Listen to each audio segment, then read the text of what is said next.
Hi, this is Jeff with Sketchy Wisdom, and welcome to the first ever initiation of the Sketchy Wisdom interviews. Very happy to have as our first interviewee, old friend of mine, Kathy Byrnes Holdefer from Mingo, Iowa. Yes. Excellent. M-I-N-G-O. Mingo is our name. Kathy is with the Bakken Pipeline Resistance Coalition. Yes. And we're going to be talking about the Dakota Access Pipeline. More on that in a minute. So in our first interview segment, we're going to establish a custom here, a tradition, and that is to let the interviewee choose the beverage for the interview. And what do we have, Kathy? Well, Jeff, it looks like you've chosen a Dreaming Tree Cabernet 2014, and I do have it on expert opinion that the 2014 reds are especially rich and soft. Good to know. This year. Kathy, can you give us just a little bit of background for those that maybe are not familiar with the Dakota Access Debacle? And that's what it is. Yeah, absolutely. A boondoggle. Yeah, a boondoggle, a debacle, potential ecological disaster. We like to call it Brandstad's boondoggle. Lovely. Lovely alliteration. I love that. Yeah. So give us a little bit of the backstory for those who may not be familiar. Well, a few years back, it seems that the powers that be in Iowa, Governor Brandstad and Iowa Utilities Board, started to stack the deck. Well, Governor Brandstad started to stack the deck by configuring the Iowa Utilities Board in such a way that when the Dakota Access Pipeline Project came to Iowa for review and approval, then it would just get approved by that body. And some of us found out about it a couple of years ago when we were delivered mail to our doors telling us we were on the route of the pipeline. North Dakota, through South Dakota, the little corner of South Dakota, into Iowa, and down into Illinois, where it would hit a transfer station and then be taken down, well, the oil inside of it, the crude oil that's fracked out of North Dakota, go down to the Gulf Coast and then be put on the world market, either in a crude state or in a refined state.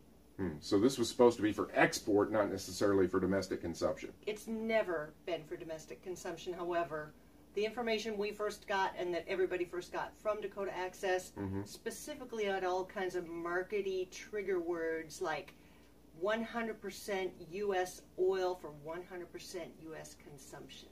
And that was a lie from the start. The Iowa segment is almost complete. Now that we're talking about it. Oh, good Lord. I know exactly what you mean.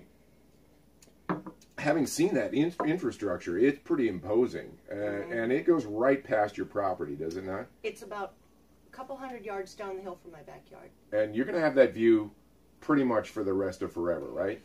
After having been lied to as to the economic benefit to the state, having been lied to as to the ecological footprint and impact, having been, lied to in terms of the continued employment of Iowans as opposed to out-of-state wildcatters that are, here today, gone tomorrow, and having experienced the construction going right past your property, you are in, direct action mode. You are in total full-on resistance mode. Now you've had some training. Can we, rehearse or practice some of that training? Sure. Okay, so I'm this is impromptu. Yeah, I know. Isn't that fun? So we both did some theater stuff in high school. So I'm the Dakota. I'm the security guy. All right. What would I say? When it's time for me to do my thing. I'd be here. You have to get close. I'd be this close to you.